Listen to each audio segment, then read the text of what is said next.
live. Welcome to the first Monolith podcast pre-show, ladies and gents. Wow, official. And this week is my week. First week's my week. Oh yeah. And there's a couple topics I mulled around with, Isaac, on my way over here because I was thinking there's lots to talk about right now. We've got a lot of good media out. Sure we do. My instinct was Elden Ring. Yeah. It's not a bad one. The only thing about that, plenty of opportunities to talk about Elden Ring. Are you kidding me? Oh, and we'll do an Elden Ring episode. And we're gonna need more than 15 minutes to cover that. Yeah. I can talk about getting my ass kicked by one boss for 15 minutes. Exactly. For being honest. I also thought, hey, maybe the Arkham games would be a little relevant right now. Oh, yeah, okay. But also plenty of other opportunities to bring that up. Just this episode, to be honest, I only have a little bit to say about it. That's fair. But something we never talk about, Isaac, and something that I think both of us have been diving into a little bit more recently, right, is music. That's true. We never talk about music, mostly because we don't really listen to it that much. Right, yeah, no. But you're doing a little Rolling Stone top 100 albums of all time, and that's introduced you to a lot of new music. Oh, yes. And last we talked, you gave me some recommendations, and there's one prolific artist on there that I've been like, damn, this has been a big blind spot in my music taste. That's David Bowie. Oh, yeah. Mr. David Bowie. Oh, my goodness. King shit. So I listened to all of Hunky Dory. Oh, God, I love Hunky Dory. Great album. Yeah. And I know it's like the most popular ones on there, but fucking Life on Mars. Yeah, dude. Is there life on Mars?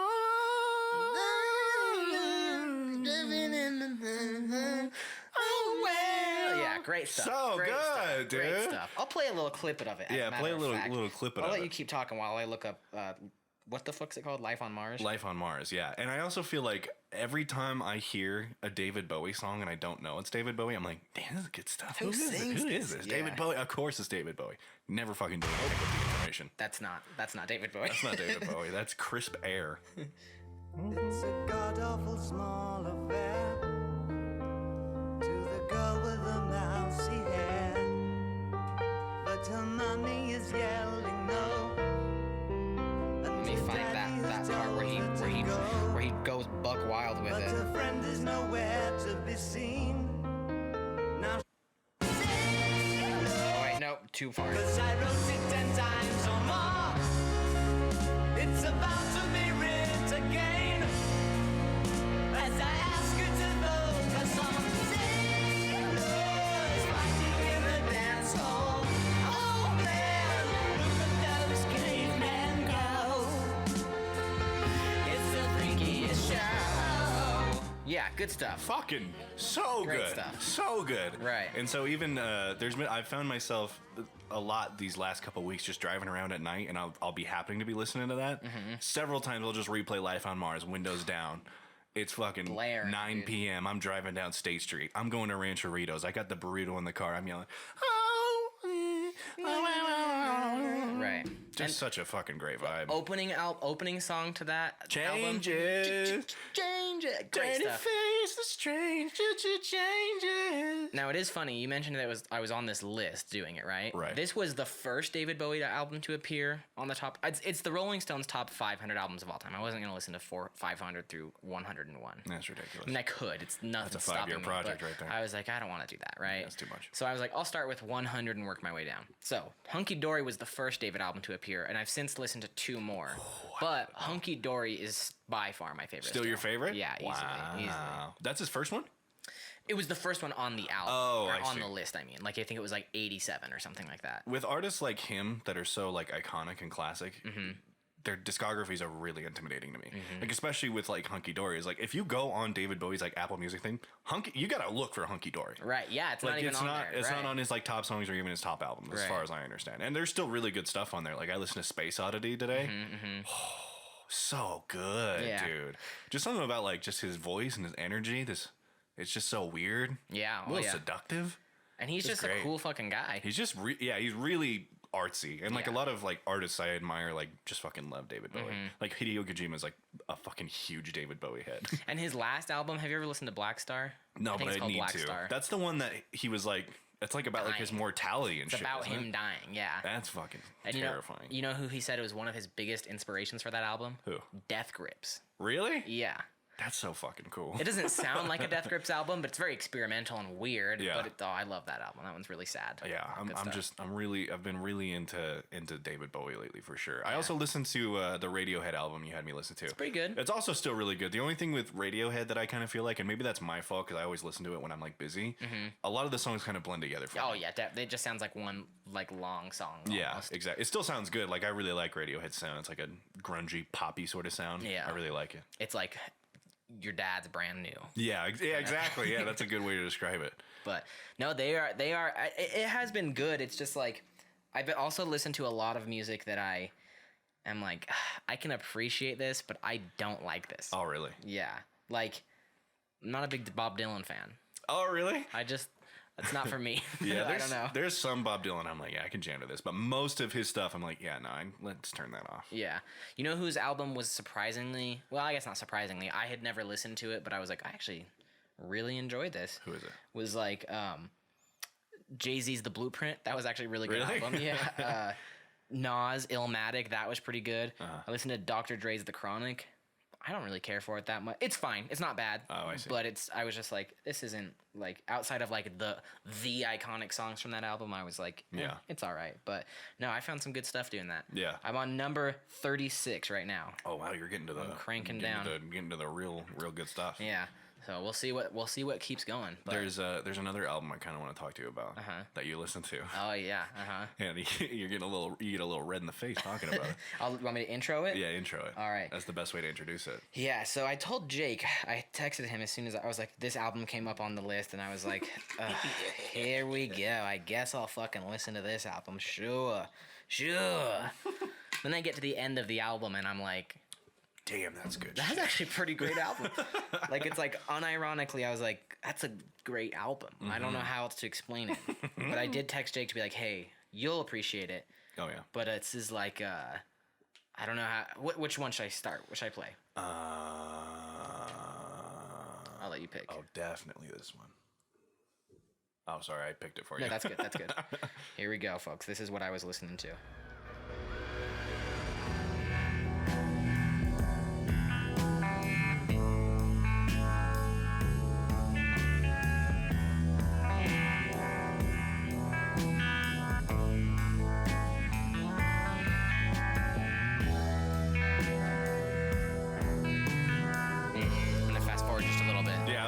This one doesn't have a super climactic bit.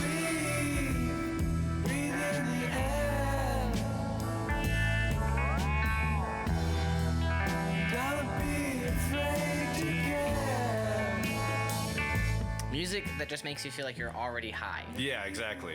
And just that, like... It's Pink Floyd. It's Dark Side of the Moon by Pink Floyd. Dark Side of the Moon. Great album. Everybody knows of that album. And it's one of those, Pink Floyd. That's why I texted Jake. I was like, everybody used to tease Jake, Punk Floyd, at Punk Floyd. In junior high, I was a big Pink Floyd head, and I got fucking teased for it. Who knew you were? I wouldn't say you were, like... I was bullied. And you weren't, like, ahead of the curve. They were, like, one of the biggest bands of all time. And also, yeah, exactly. But for our age demographic, like... Yeah, no, that wasn't I went from this to Pierce the Veil. Huh? Pierce the Veil's got one good song. A King for a Day. Yeah, that's a good fucking song.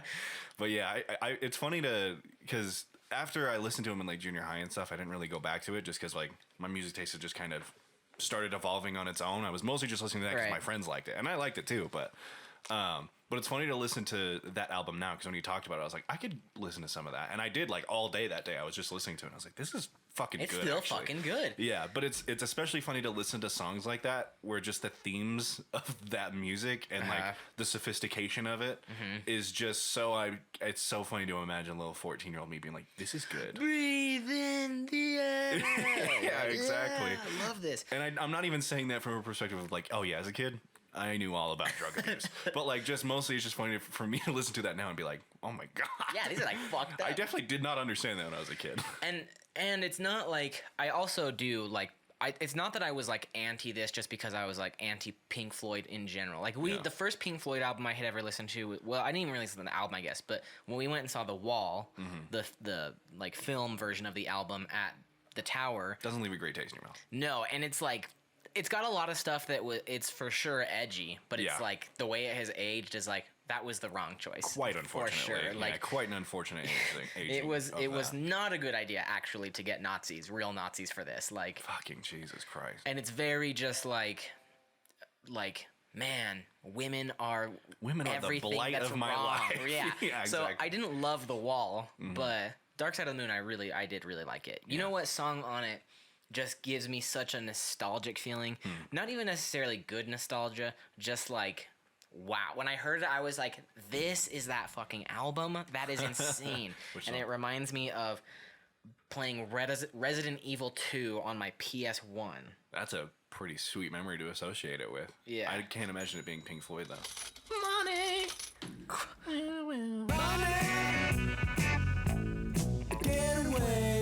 Here's the thing. My stepdad, my ex-stepdad, Right. He used to listen to this and play pool in the garage while I would play Resident Evil. What a fucking dad thing to do. Yeah. And so it was just really weird listening to this. I was like, this is that fucking album. Like, that is so strange. Pretty weird. That is very weird. Yeah, I feel like you and I probably have similar stuff about that too, just because my dad was always in the garage smoking, listening to that. And I made a joke to you about how, like, every man in his 40s or 50s definitely did that at one point with just some kid in the room. It doesn't even have to be his. It's just some fucking kid in the garage. Some random fucking kid in the garage. Yeah, exactly. But yeah, I think if you kind of disassociate those sort of things with it, there's definitely still it's just good music. Yeah. Like even just like, oh my God, that it's like a blend of like kind of groove, kind of funky groove with like regular rock influences. Like the guitar on Breathe in the Air is so good. Like I love that shit. And for me, the biggest reason I was like pretty surprised by it is because, like I said, there's a lot of other just like these big, iconic classic name rock bands that I have now listened to their albums for the first time. The Beatles.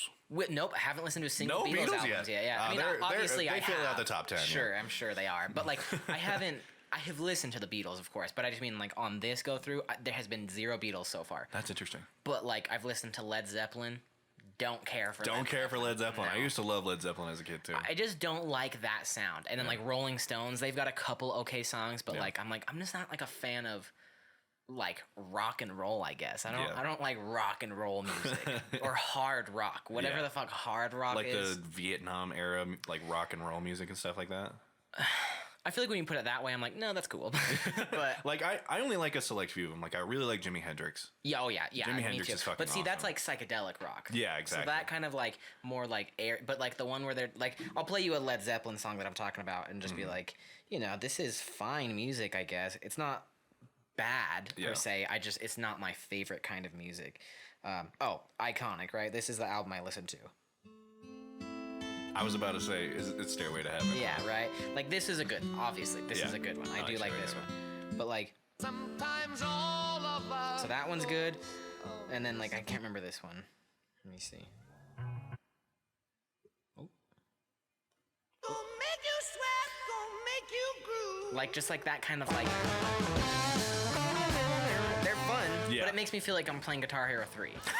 And that's, like, that's the difference for me. I don't know. I can hear that. I can hear that for sure. But, yeah. But yeah, quite a trip on music. I think you're taking. I'm almost, and what I'm planning on doing next is looking up like just other publications versions of that. So like complexes, good and idea. then like probably Pitchfork, find some weird stuff. Maybe do like some of the best. I have also discovered like I just definitely favor certain genres of music for sure. But yeah, some good. I have definitely found some new good music from artists that I've heard of but just never listened to their full thing. Alana Morissette, Jagged Little Pill. Oh my God, I love that album now. I don't recognize anything of what you talked about. You'll have to send it to me. I'll play you one quick song. Not the whole song. I'll play you one more snippet of a song from this Alana Morissette. I think it's Alanis Morissette. I think that's how you say it. The album is called Jagged Little Pill. And shit kind of just blew me away. I was like, wow, I didn't expect to love this so much. Let me play you one you've definitely heard.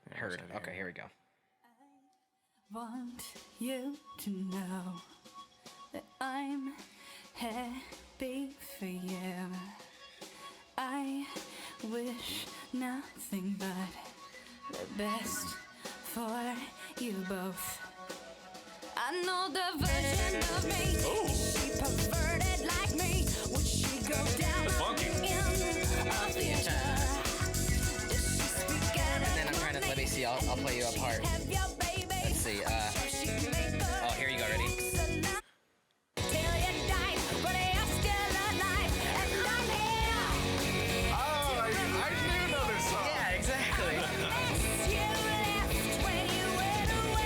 Great song. Just Yeah, I'll have great to check fucking that out. album. I loved that album. Yeah. So shout out Mayumi. She knew. She been trying to get me to listen to it. Finally did. It's so good. Big music head, Mayumi. Yeah. big music head for sure. I think that's it for the I guess that pre-show. wraps up the pre-show. So we're ready to roll into our primary show. Which is the regular Monolith Filmcast, which we will start in 3, 2, 1.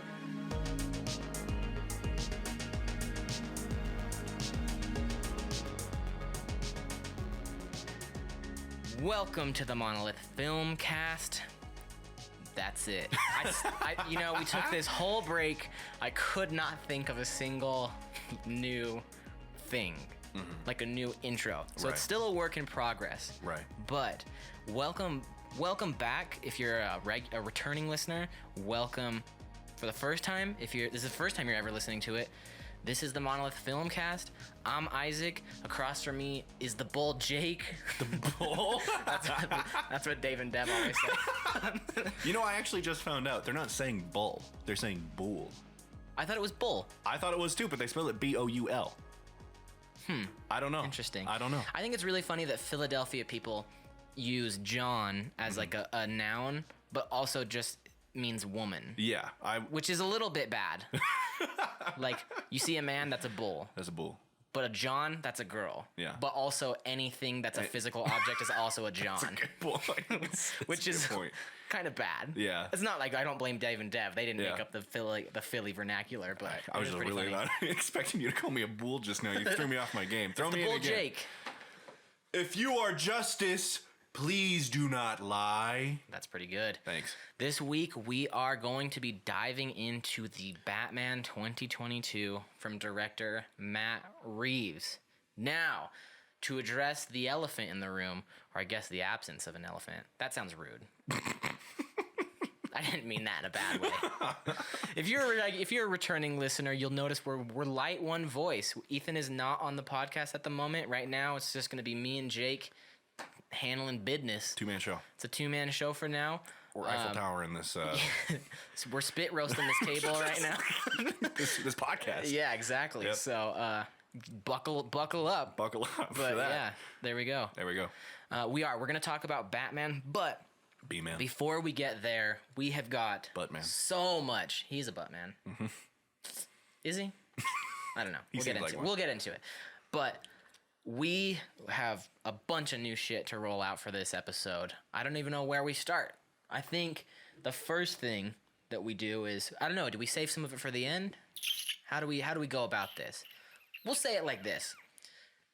If you're listening, I think you will have just listened to the pre-show. I believe. I think we're doing this one for free. Yeah, we did just wrap up our first pre-show. Our first pre-show. Great first one. It was good. It was really real good. Classic. Yeah. Classic already. If I Yeah, might you should say. listen to it.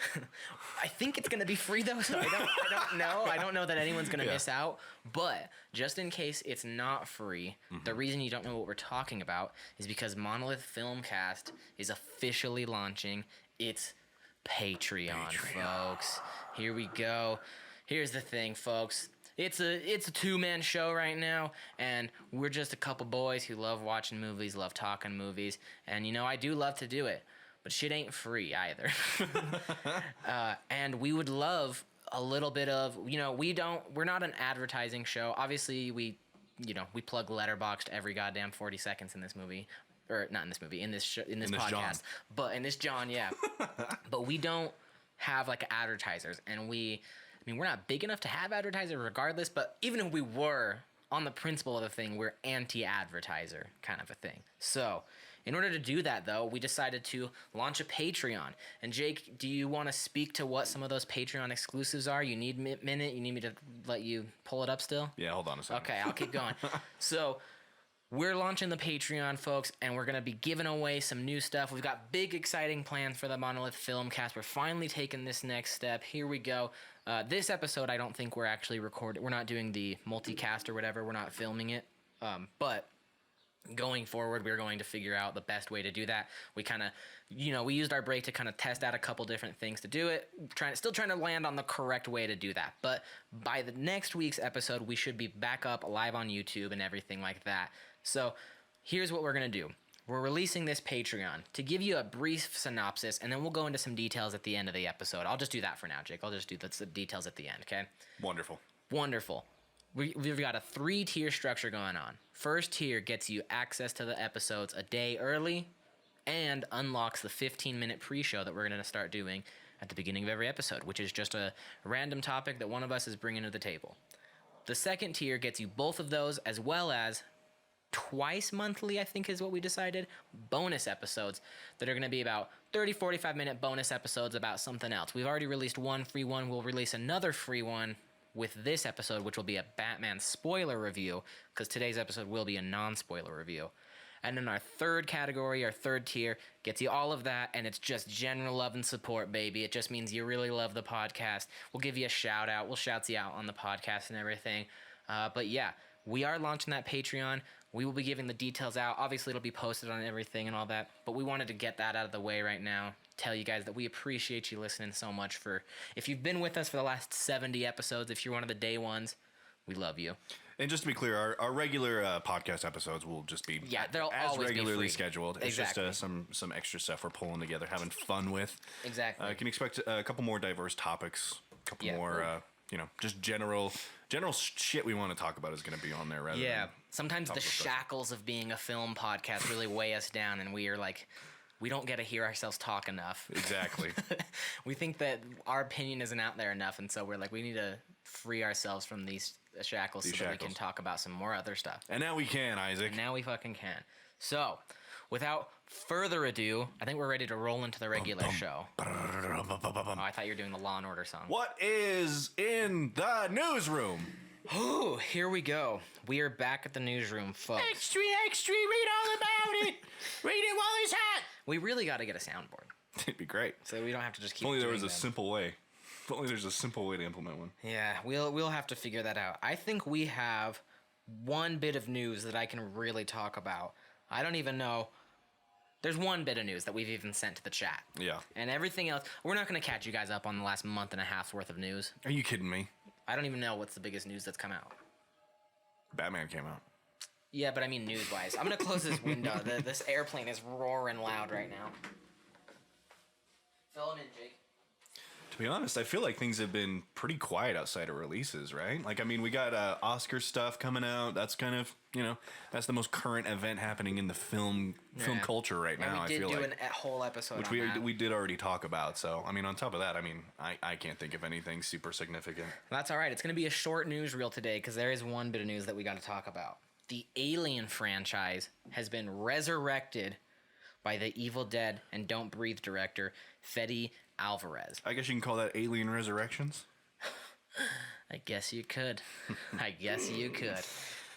This is all right. I'm good. I'm honestly not that, I don't see this as like he is going to breathe life into that. Yeah, I agree. I mean, it's, I didn't even think, does Alien need a resurrection?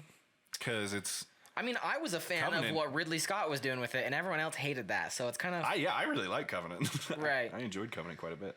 Plus, the last thing that I feel like we heard people were getting into or whatever, like that new Texas Chainsaw Massacre was supposed to be pretty cool, and I feel like... And that was fucking terrible. So, I don't know. It's like, it's as cool, but we'll see. I'm not too, dead set on this yet. Yeah. I'm like, this is interesting that we're going to be getting more... I'm interested because Alien. I like Alien. Exactly. That's kind of where it starts and ends for me. Exactly. That really is it. That's our first bit of news. We don't have much news for you this week, folks. But yeah, I guess the SAG Awards happened. Succession won Best Ensemble Cast, I'm pretty sure. Succession did? That's pretty cool. Great show, dude. That shit's so good. Was Euphoria there at all? Do you know? Off the top of your head? I don't know. I don't know. I didn't really watch it. I just saw on Twitter and stuff like that. So Yeah. I don't know. It's a good question. I'm not sure. But that's it. That's it for the newsroom this week, folks. Might end up being a little shorter than we thought. All right. Next up, we are... Sorry there's so much exposition this episode. Time for the new segment of the podcast. Yeah, new segment of the podcast, folks. We're getting rid of one. New segment. But we are adding something in replace of it. Flawless segment. Jesus Christ. Jake is on one. So we're getting rid of what did we watch this week, folks? Because here's the thing. We've got a Letterboxd. And if you want to follow us on Letterboxd and see every damn little thing we've ever watched, if you'd like to see our review of the movie that we gave 2 stars from a very weird actor or weird director from 30, 40 fucking years ago, feel free to follow us on that. Yeah, and please do. I would love it. I would love that, right? Yeah, we love Letterboxd. We love Letterboxd. But it is hard. There's not everything's worth mentioning. So what we're going to change this into now instead, and what I'm really hoping people kind of take from this is, first of all, you got to make the Letterboxd account, folks. You got to fucking do it, right? But what this whole segment is this is for you. If you trust us as kind of, I don't know, authorities, and you trust our taste in films and everything, this whole segment is now one thing that we have watched in the last week outside of our regular topic that you have got to add to your watch list. You have got to talk about it. You have got to sit down and watch it at some point. We're still trying to work out a sweet name for it, but it's a watch list must add segment. So, Jake, because we're not going to go in the last week, we can go anything you've seen since we've gone off the air. Gone off the air. Yeah, if you would like to do that. Because I think the last thing that we talked about was, I think it was the first week of January when we left. So I've got a few on here, but got a few on here. I'm gonna look at my list, and I'm gonna find one movie that I think everyone needs to add to their watch list. Sound good to you? That sounds great. What have you got? You want me to go first? Or you want to go first? You should go first. Okay. All right. First one up for me. My favorite thing that I have seen since we've gone off the air. Being John Malkovich. Woo, that's a good movie. Great movie. Been on my watch list for forever. God, it's been on there for a long time. Finally sat down and watched it the other day. So weird. Very, very absurd. Yeah, very absurd. Charlie Kaufman is a great writer. We did an episode about I'm Thinking of Ending Things, which he wrote. Did he direct it also? Charlie Kaufman? Yeah. Direct I'm Thinking of Ending Things? I don't think he did. I don't remember. I'll look it up. But anyways, Charlie Kaufman, it's a Charlie Kaufman script directed by Spike Jonze, and they are a match made in heaven, folks. Just Spike Jonze is able to bring out kind of the exact kind of like, I don't know. Yeah, he did direct it. Mm-hmm. He directed I'm Thinking of Ending Things. Anyways, Spike Jonze is like the perfect director to visualize what Charlie Kaufman is writing about, and it's the environment that they create is so just absurd and interesting and quirky and weird in like just the best way. And to briefly explain it, if I was going to explain it, the whole movie is literally about a guy finding a wormhole that when he goes into it puts him inside the mind of John Malkovich, the actor, who pretty plays much himself. Exactly what the film sounds like. Yeah, exactly. And that's it. That's the synopsis of it. I won't really give away anything else because there's so much other just like small details, like the office environment. Yeah, it's just oh my god, it's so strange. Like it's such a fucking portal to just this strange land. Yeah, it's so cool. It's almost like The Lobster in terms of like. It's this absurd alternate reality that's not really future or past. It's just like it's our world, but not quite. Yeah, and exactly. and I love it for that. Yeah, it's very good. And everyone in it is so good too. But yeah, highly recommend Being John Malkovich. It's my favorite thing. I think that movie also is like, of course, it's funny, like especially if you're into like absurdist humor and stuff like that. But also like, there's some really, really cool analysis and just meanings behind a lot of subtleties in that movie. Yeah, it's also pretty fucking dark at times. Yeah, it's really sad. Yeah, but it's really interesting. Yeah. Like, I don't want to spoil it, but yeah. No, that's a really good pick. So if we're talking January, I only watch bad movies since then. The best movies I watched were probably The Batman and Austin Powers. So instead, I'm going to recommend a different movie that I just love. Okay. It's not it's not like less known or anything, but it's a great movie. For me, it was the first Blu-ray I ever bought as Prisoners by Denis Villeneuve. Yeah. Fucking genius movie. I think about it all the time. Rewatched it recently. Still a 10. God, yeah. It is like one of the like most perfect movies I think I've ever seen. Yeah. So you should watch it if you haven't, listener. It's a crime thriller movie, which if you don't like crime thriller movies, damn, your taste must be fucking boring. I just don't know how I'm trying to think of like what's my most woke-brained take that I could say is bad about that movie. About prisoners? Yeah. I suppose. Mental health representation? Yeah, mental illness, well, they're not terrible about it, but they're certainly not good about it. I mean, I wouldn't even go that far. It's just, it's not the focus. Yeah, You know that's a what good I mean? point. Yeah. I mean, there's some points with certain characters facing those sort of things. Yeah, that's where fair. that's meant to be like, yeah, this person is struggling very badly. That's but, true. But yeah, it's a good take. Fuck that movie. So being John Malkovich and Prisoners, Yep. those are the two for this week's you must add to your watch list if you haven't seen them. Mm-hmm. And folks, I'm telling you, take it to heart. I'm not here bringing you fucking bottom of the barrel picks. If I don't have a good movie to recommend to you, if I didn't have John Malkovich, if I had said, okay, we're not going to go everything that I would say in the last month, right? If I just said, no, just the last week, I would have told you guys, you know what? I didn't watch anything that I think you must add to your watch list in the last week. I watched some cool stuff, but nothing. Like I watched Hairspray. It was fine. It's actually that's not true. It's really good. It's really good. But That's high praise. so if I hadn't put Hairspray, I would say, fuck that. Fuck movies. You need to play Elden Ring. oh, there it is, everybody. I don't want to get too far down the Elden Ring hole. We don't need to. I'm saving We it. don't need to, but I can tell you right now, Bloodborne is one of my favorite games of all time, and I like Elden Ring significantly more than Bloodborne. Elden Ring has put me through the fucking ringer. It sure has. Of me being like, this is so fun. And I'm then me proud being of like, you know what? Actually, this is fucking terrible. Actually, these are criminals who made this game because this is not fun anymore. And then I beat a boss and I'm like, this is so fun. So we'll dive deeper into the Elden Ring talk. But yeah, that's what I would recommend if it was. So anyways, all this to say, take this shit to heart. I'm not fucking about here. So yeah. That's it. Yeah. I think it's time already, sir. Look at that. Look at that. Look at that cruising timeline. That's fine. I'm fine with that. I'll tell you what. It's not just a signal. It's a warning. Is that what he says? Something like that. The Wait, Batman. it doesn't say folks. signal.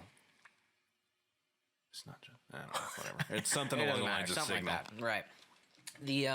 The Batman. Here's what we're gonna do. On this regular episode of the podcast, we are going to talk for the bulk of the remainder of the episode about the Batman. We need to talk. And we are doing a non-spoiler review of this movie. Now, we will also be doing a spoiler review. Not even a review. More just a spoiler discussion. Yeah. That's kind of no holds barred spoiling shit. Focus so on if you- characters, exactly, events, things yeah. like that. So if you have seen the film already and you want to listen to that's going to be a separate bonus episode. That's going to be bonus episode 1, which will be unlocked. It's going to be free. That's another freebie that we're handing out for sure. 'Cause You we got the love key, you guys. listener. We love you guys. We're You got giving you all the key, these listener. freebies. Here's the lock. Exactly. We're doing all this extra content for you for freeze. Mr. Freeze. Ooh, that's pretty good. But if you have not seen the film, this is the episode for you. We're going to be talking about what works, what doesn't work, why you should see it or why you shouldn't see it. Did we love it? Did we hate it? What would you rate it? That's shout out Anthony Fantano. A lot of influences this season. Yeah, we're stealing from everyone this season. We're stealing from everyone. But that's what this is. This is the non-spoiler Batman review. We're here. Well, I don't know. The next thing I was gonna think of is not. I don't know if I'm allowed to say that. Is that what you were trying to get me to say? Okay, well it worked. I thought about it immediately. That's hilarious. Anyways, the Batman. I don't even know where to start. Actually, I do. Remember when this movie was announced? This is a great place to start Yeah. because I don't mean to immediately derail what we're going to talk about, but I have a story segment really quick. No, please to talk do. about exactly We've got nothing that but feeling. time. We've got nothing. We're to the bulk of our episode in 34 minutes in. Include half of this recording is just our bone. We're doing fine. We're doing great on time. So go. So I was talking to my coworker like a couple weeks ago. She's a receptionist. And so we sit next to each other all day. We're always goofing off. We're having a great time, right? And so pretty much I can like tell by anybody who's around my age group, it's pretty easy to be like, so you watch Twilight like when you're younger, right? And almost always their answer is like, oh my God, I was obsessed with Twilight. I'm like, yeah, I know. And I was like, so you're going to see the new Batman, right? And she's like, what are you talking about? And I'm like, I get to be the one to tell you yeah. Robert Pattinson is Bruce Wayne, a.k.a. the Batman? Oh, yeah. Oh my God, she was floored. She was like, how have I not heard of this? And I said, I'm not gonna say her name, receptionist. I have known about this movie for years, waiting and waiting and waiting, and you get to find out today. And a couple weeks before the movie releases. Yeah. And I want you to know that. I'm not mad at you, but it's not your fault. I'm happy for you, if anything. Yeah. I just can't believe there's these receptionists walking through the fucking world. Not a care in the world. Not a care about Batman? The Batman? You don't know. Pump the brakes there, receptionist. It's simple. We watch the Batman. You don't know the Batman's coming out? That's crazy to me. You live under a rock? That's a bit of cringe. Yeah. Not actually cringe, but yeah. So that was it. You got to tell her that for the first time. That was it, but the objective of that story is we've known about this shit for a long time. I'm sure we reported about it on the podcast. I watched it again yesterday, and I'm still just kind of in disbelief that I'm you're watching actually it. seeing it. Yeah, that it's out, and I mean. know what happens in it, and I got to see Robert Pattinson for nearly 3 hours be Bruce Wayne, the Batman. Batman. Yeah, I know what you mean. I remember when this was announced. I'm pretty sure we had started the podcast before this was all officially announced. I'm pretty sure. So I'm pretty sure we reported it on the podcast. We must have. Oh, we definitely did. I don't remember when that was exactly, but ages ago, decades. Yeah. Episode 4, I'm gonna say. I remember even hearing that Nicholas Hoult or Robert Pattinson were in talks. Oh, thank fucking God! No shade to Nicholas Hoult. I think he still would have been good, but yeah. Dude, Robert Pattinson killed that shit. Just as good as you think he is, if not better. Plus, he really did shut up the haters and the naysayers out there. Yeah, dude. Well, I don't know if he did. I think he did. If you're still out there being like, oh, they got the Twilight guy to be Batman, it's so stupid. Look in the mirror, bro. Yeah. Look in the mirror. It's 2022. Right. He's good. I know. He's great. People, I don't know. We've beat the dead horse before. I'm also mad at people who. I'm not mad at them. That's pretentious. But I am like, okay, now you believe that he's a good actor. Now you have to go watch all the other things. You got to go watch The Good Times. And watch Lighthouse. Yeah, exactly. So excellent actor. Has been. He's a good actor in He's not a has-been. I disagree. He's not a has-been, but he's. You're a bastard. He's a great actor. Yeah, even in Twilight, Mayumi made a great point too. Shout out Mayumi again. She said he's a good actor in Twilight with really bad material. Yeah, and I fully agree. Yeah. Also, Kristen Stewart coming for her Oscar nomination, dude. Woo! We've talked about it before. We said it before, but this is exciting. That's all around exciting. So I like that point though, because it's especially like Robert Pattinson had to say, "Hang on, Spider Monkey," and he hated it, but he was like, but he did it, and he did it probably the best anybody could. Yeah, and he was good in Harry Potter. Oh, he's great in Harry Potter. Yeah. So I don't know what people are talking about. I don't know either. I don't know. Delusional. So, anyways, we've known about this movie for a while, right? Matt Reeves himself, the guy who directed the new trilogy of the Planet of the Apes movie, also directed the Batman. Mm-hmm. I'm trying to think of a pun like Mr. Reeves. Mr. Reeves. Mystery. Yeah. Well, Edward Nygma, isn't that the Riddler's real name? Yeah, not in this movie. No. Thank God. Yeah, that'd be kind of because his initials are Enigma. Enigma. Yeah. What a horrible last name. Pretty funny though. Call me Edward. Mr. Nygma's my father. Like Edward Ligma. Ligma. That's pretty great. That would be pretty funny. Anyways, so let's actually get into the movie. To get into the movie, we were lucky enough to see this movie early. We saw it on Tuesday. It's Saturday right now. The film officially came out yesterday, wide, but we saw it on Tuesday in IMAX, which was great. DC fan first, something like that. Yeah. Which is not nearly as exclusive as it sounds. You just got to be quick on the draw to buy the tickets, which I was. So we saw it on Tuesday. We did, in fact, not know there was no trailers, so we did miss the first 10 minutes of the movie. I did go see it again yesterday. We did not miss that much at all. Oh, thank God. How much did we miss? Very little. Like, you guys went in before Ethan and I did, and Ethan and I were like, fuck, we're probably like 20 minutes behind. So I don't know how far along you guys thought the movie was. We were like maybe 5 minutes late. Oh, okay, cool. So, and did we miss anything urgent? Not really. Cool. Good. Thank Mayor's God. kid is pretending to be a ninja. That's it. Okay, fair enough. So we saw it on Tuesday. I don't know where to really start. I guess maybe how we should structure this is, what did you give the film overall? I gave it a 9. Both times. Both times. See, I gave it an 8.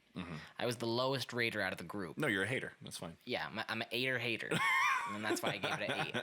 Very Green Knight-esque of me, I should say. And I did give it an 8 because I do have issues with the movie. I definitely do. But Sure. It's not without flaw. No, for sure. But it is great. It is so fucking good. Yeah. I love this Batman. For me personally, I guess what I kind of want to bring to the table is, for me, I've always been a pretty big Batman fan, right? It's like, and for me, whenever I think of Batman, especially nowadays, right, I'm always just like, I love the gothic, rainy, cowl in the shadows sort of aesthetic to Batman. It's so cool, and I love that edge. Like, it's a little much at times, but I like that characterization a lot. Right. And I love the Nolan movies, but they don't have that. They Yeah, don't. I would say it doesn't. Like, it's pretty. Like, that Batman is very confident. He's much more Bruce Wayne than he is Batman or whatever. And this one is just really what I've wanted from a Batman movie, probably forever. Yeah, I know what you mean.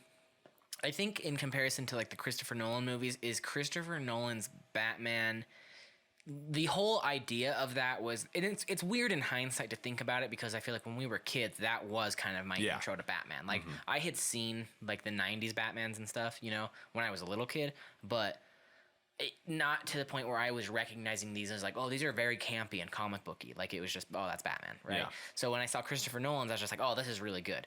And the whole goal of those ones was that it was supposed to be if Batman was in real life kind of a thing. Yeah. Which I think they accomplished. Yeah. Sure, it's certainly there. I think especially in their villains, I think very, very much so. Like, you know, Bane being this kind of like huge super villain is still very much like, okay, this guy is like fucking scary, right? Especially considering it's still using like the lore of the movies and League of Shadows and all that stuff. So. Right. Yeah. So like the Christopher Nolan ones are supposed to be very grounded in reality, right? Which I get, right? It's like you don't have to suspend your disbelief. I mean, obviously you still have to be like, okay, this guy's a Batman. Yeah. But they're believable, I guess. Yeah. And I feel like, so in comparison to those though, I know what you mean. To me, this Batman is the perfect, I don't want to still say perfect. Yeah, sure, right. Because I'm like, who knows what other takes on it. But to me, it's the absolute best middle road between the Christopher Nolan direction and then like that 90s comic book version. Right. Like, it's very grounded and in reality and believable, but it's also in a fictional fake city with bat caves and bat gadgets. Yeah. Which I loved. Yeah. I loved. And I think it's pulled off so well. Yeah, I kind of wanted to bring that up too, not to derail just like the ideas of Batman that we have and what we like about it, but the fucking technology in this movie is so cool. Like, it is... Oh, I just love how it looks, like the aesthetic of it, and how like it's still super high tech, but it has like this very analog, mechanical feel to it. 100%. Oh my god, that was so cool! Like, I was really blown away by that. I love that. And the fact that like the movie takes place in 2022 or 2021, it's a modern day movie. It's not it's not specified when it takes place, but it's modern day. Like, which is also really cool because I mean, obviously, you kind of want that, but just how it works its way into the story is actually really cool. Yeah. And like with some of the gadgets he's got these little contacts that he like can record with. Love that. But when he's reviewing the footage, I'm like, this kind of looks like shit. Yeah, like, but I love that. Yeah, exactly. Because it's way more realistic. And it's like just, it's all red. Yeah. And like, oh god, I just love that so much. It looks like he's playing on like a super high-tech VHS player. I like that it's cool. It's almost like he has access to this high-tech equipment, but it has to be analog so that it's not something that can be necessarily like tracked or hacked or whatever. Yeah. And I don't know, I really liked that whole element of it. And I think that really extends to like his whole aesthetic and just his whole thing. Like, even his suit, like, it isn't like super vintage or anything like that. It's still super high tech. It almost looks like a ceramic battle suit that he put like this gray cloth over. Yeah, the way that I described it is like, I love the suit, first of all. It's so cool. And we were talking after the movie, and they were like, so he's like bulletproof? And I'm like, I don't think that he's like bulletproof, but I guess he is. It's like he's wearing bulletproof armor, but I like that his whole armor set is like pieces that are like in hinges. It's like he's wearing a suit's armor, like a knight's armor. Yeah. Almost. And yeah, I like that description of it too. And I think the thing about it, like, you can even apply it to the Batmobile, is it looks like Bruce Wayne did seek out just the highest like densest, most protective like piece of alloy that's still lightweight, Right. and he just cobbled it together in this suit, Right. A lot like the Batmobile in this movie, which by the way is objectively the best one. It is so far and away the coolest, best Batmobile we've ever gotten. Batman's Mad Max car is fucking God. awesome. It's like, oh my God, just everything about it is so fucking cool. Like, it's the whole back of the muscle car is like taken off to make room for the engine, and so it's like lightweight.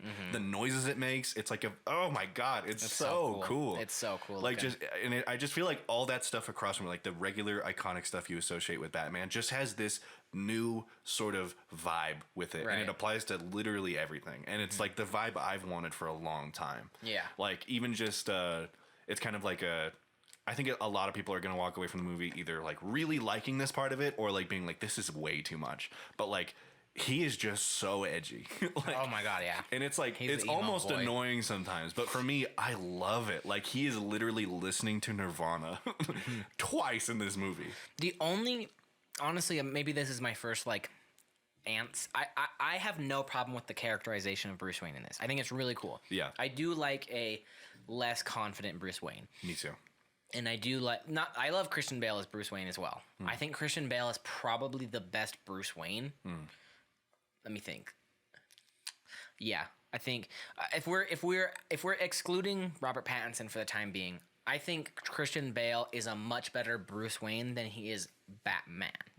I think his Batman is cool, but I don't. You know what I mean? Like, Yeah. thinking about Christian Bale as Batman is honestly weird. It's Yeah, like, that's I know weird to imagine him doing that. But I love him as Bruce Wayne. Yeah. He's very much that character. I love to Christian Bale as Bruce Wayne is very like very cocky. Yeah, And he's I like a love that. businessman, right? Yeah, Like, he's like, fair. there's like really good scenes of him like talking to people. And he's like, I bought the hotel just now. Yeah, exactly. I'm So Bruce Wayne. Nice to meet you. I do that. That's what I do. Yeah, Goose got the exactly. poison for Goose.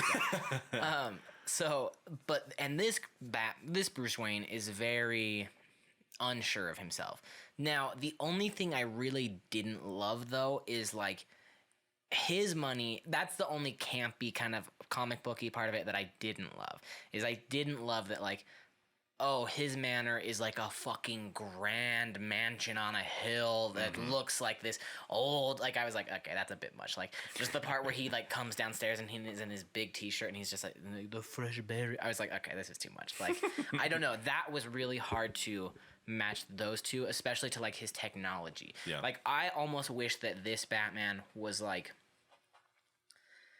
intentionally leaving behind his like family wealth kind of a thing, because I think it would maybe not leaving it behind. Obviously he can't really leave it behind, but like almost like he is pretending that he's not Bruce Wayne. Yeah. And I do like that he's like reclusive and that no one in the city really ever sees him. Like, that's really cool, but it does feel weird for Batman to still sleep in this giant mansion. Yeah. But to just be like brooding and just something in the way. Like, and he's eating fresh blueberries and cream. Like, and he's got his little manservant running around like Alfred. Yeah, like that was one of the only things I just it's not that I thought it was bad, but I felt like the characterization was a bit confusing. Yeah, I can see that. So, yeah. I think for me, it's hard too, just because like the wealth aspect of Batman It's always a problem. is always just going to be a problem, especially now. Like, it's Right. when you're a kid, you don't really care. You're like, that's cool. I mean, especially just now, it's kind of like that kind of makes him lame.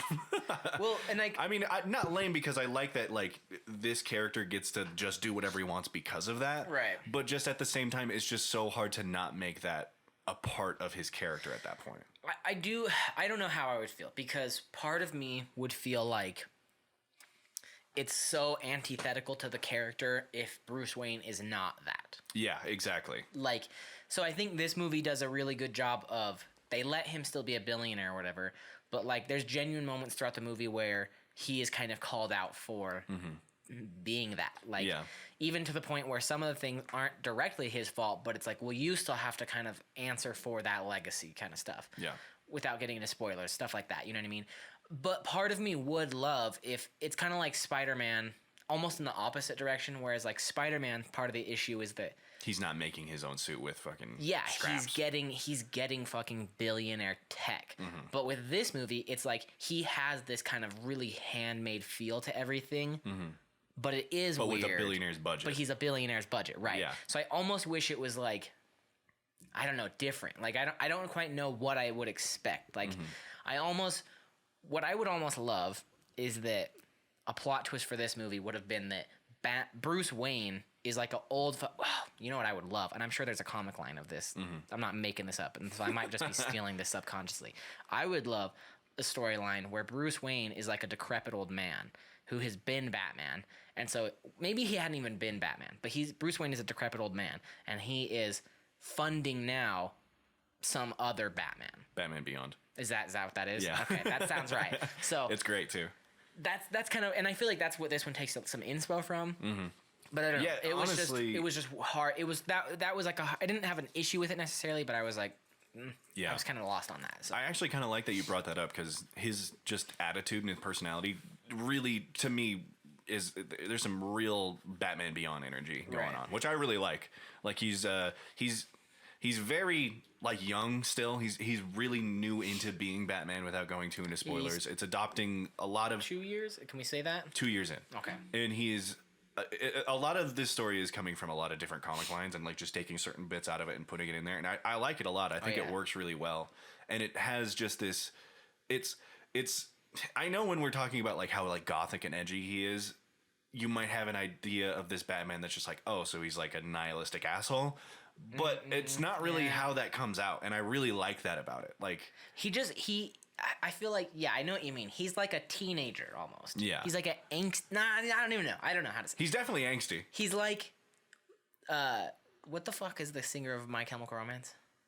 Fucking beats me. Is it Gerard Butler? No. Gerard Butler? It's something. No, it's not Gerard. It's something Butler. like that though. Yeah, he looks like he listens to My Chemical Romance. Yeah, he looks like the Black Parade era My Chemical Romance in a lot of this movie. And I love that. I do love it too. I love it. I love that he wears well. like the black paint under his eyes for his mask. Because one, that's pragmatic. But also, too, it just looks so cool. The one thing that is really funny, and I mean, you can see it in trailers. It's not a spoiler, but like, how is anybody looking at that fucking chin and jaw and being like... Mayumi's FaceTiming me right now. Are you going to answer? Should I live answer on the podcast? Sure. Hello? Are you busy? I'm recording the podcast right now. Oh, And you're on the podcast right now. sorry. We need help passing this level on text. All right, wait, show me the screen really fast. I won't derail the conversation too much, but let me see where you're at. I don't know. fuck? We don't have a way of crossing. Try to jump. Look, yes, you do. Yes, you do. You have to look at the no. Don't jump across. Don't jump across. Look at how see how the pattern on the floor is like. See how that yellow is right there. You have to walk along that path. Huh? I'll have to call you back later, but like when you step on certain blocks, they turn white. And then see how along the walls there's white squares? You need to connect that pattern. So one of you needs to stand on that missing block between those two. All right. Yeah, Thank you. no problem. Okay. Okay, bye. Well, that's live show business, folks. That's just there's rustic showbiz right Yeah, that's how it is. Anyways, what were we saying? I guess to really just get my point across, to me, this is like just without a doubt, it's my favorite version of Batman because of all that stuff. If you've been craving a more gothic, darker take on Batman, which I actually want to add one more thing. Okay. Easily the edgiest, angstiest Batman we've ever had. Also the only one that doesn't kill anybody. And he's violent, but he doesn't kill anybody. He's brutal. I'm okay with that. Me too. I'm okay with that too. But he like makes a point to not kill people. Right. That's fucking awesome. Yeah, I agree. God. I do like that. I do like that part of him. Yeah. Yeah, overall, I really enjoyed him as Batman. Yeah. And he looked fucking great as Batman. God, he looks so good, dude. But yeah, and there's a lot of storylines in the movie too. I don't want to get like, obviously we're avoiding spoilers and stuff, but like there's a lot of plot bouncing around, and I think the balance of characters is really good. There's only a couple that I'm like, this person could use more time, but like I feel like Catwoman gets a whole lot of story here, and it's great. Yeah, Alfred I think could use more, but he still gets a good bit. Yeah, I don't know if I like Alfred in this movie at all. I really like him. You don't like him? Not really. I don't think his character is necessary to Batman's development as a character almost at all. And I almost feel like he represents one of my least favorite parts of the movie. Oh, I totally disagree with that. But we'll Yeah. have to talk about it on the spoiler cast. Yeah, or yeah, whatever. yeah. But yeah, I think there's a really good balance of characters, and there's a lot of them. Like, I was actually pretty surprised how, like, the Riddler, Catwoman, Batman himself, a couple others that don't get a whole lot of, like, stuff in the trailer, so I don't want to talk about it. Yeah. Commissioner Gordon. Oh, dude. Jeffrey Wright's Jim Gordon is really fucking good. Yeah. But yeah, to wrap it up for me, this is just the best take on Batman I think I've seen so far in movies. I can't say for sure it's the best like Batman movie, but I agree. think as a Batman movie, it's probably my favorite one. It's also very hard because I don't know how I feel about the potential of sequels. Like, I want it, obviously. Yeah. I want it, but it's hard because I guess the way maybe a good way to just break it down so that we can kind of move on to some other stuff in not specifically the plot, but just other parts of the story is if I were to rank this amongst the other Batman movies, I don't think it's better than The Dark Knight. But I would say it's probably the second best Batman movie ever. Yeah. I would say it probably goes The Dark Knight, then this movie. Yeah. And then I guess The Dark Knight Rises. I don't know. Oh, really? I really like The Dark Knight Rises. To be I just honest. like Batman Begins significantly better. Yeah, that's fair. I guess that's fair. I really like Batman. I just don't like the first half of that movie. It's kind of boring. Like the League of Shadows stuff. Yeah. I like that. I feel like if you know about League of Shadows, Yeah, that's probably true. it's pretty cool. I but- mostly just like it. I'm like, oh, is that? Is that League of Shadows? Is that Ra's al Oh, Ghul? that's him. Yeah. So yeah. Either way, it's not better than The Dark Knight to me. Like here's what I'll say on that point. Watching this movie makes me really realize that like The Dark Knight is I don't have it as a 10, but it deserves a 10 because it's almost technical, like on a technical aspect, a perfect film. Oh, I agree. In like every single way, like watching the Batman and just, there's several times throughout this movie where I was like, I don't love that, but I'm forgiving it because I just love what I'm seeing right now. Are you talking about story elements or are you talking about like technical elements? Kind of both. Okay. Like, so some story elements and like some dialogue stuff, but then also just like some cinematography choices and like some camera angle, like the whole bat flying suit part, like and how like the I was like, this is really goofy looking and kind of ruins like how scary this should feel or like kind of like thrilling. It is kind of goofy looking. Yeah. But I'm like, I'm not going to hold it against the movie. It's fucking whatever. But it does make me realize that like The Dark Knight from that perspective, from like a technical perspective, from a directorial perspective, from like a Super acting, well a done. story is perfect. It's and so The Dark Knight is still the best Batman film ever, I think. But this is a second, and it's a strong second. Yeah. And it has its own characterization so much and everything. But yeah, that's where I would kind of rank it with that. I think that's what's been really exciting too. Yeah, for me, like I said, Batman movie. Right. I love this Batman more than I like The Dark Knight. Right. But I do agree that The Dark Knight is just so perfectly movie. well made. Like it's really if we're going off that scale, it's got to be Dark Knight. But for me, as far as like just Batman movies, and I love them because of Batman, the Batman's number one for me. Right. Okay. Easy. That's fair. That's fair. But yeah, did you see Ben Shapiro hates this movie? Well, that's not a fucking surprise. It's not a surprise. Why? Why does he hate this movie? He said, first off, this does not care about the character of Batman. What does he mean by that? I think there's one very specific scene that made him decide he doesn't like this movie. There's no. It's not even like, oh no, the worst person you don't like. Oh no, the worst person you know made a good point. Nothing like that. No, it's nothing like that. Okay, what is it? What's his? Why does he hate this movie? No, I'm saying like I think a scene. I don't know for sure. I just saw he doesn't like it. Okay, and then what's that scene? I think you know what I'm talking about. I don't want to say it because it's something Catwoman says. Is it the hideously scarred thing? No. Is it the strays thing? No. It's the white privilege thing. Oh yeah, it's a little cheesy. It's definitely ham-fisted, but it does not fucking ruin the movie. Yeah, Ben Shapiro's just a piece of shit. Yeah, exactly. That's fucking stupid. Yeah, I know. Yeah, no, that's terrible. Anyways, if anything, that's another dub for why you should go see this movie.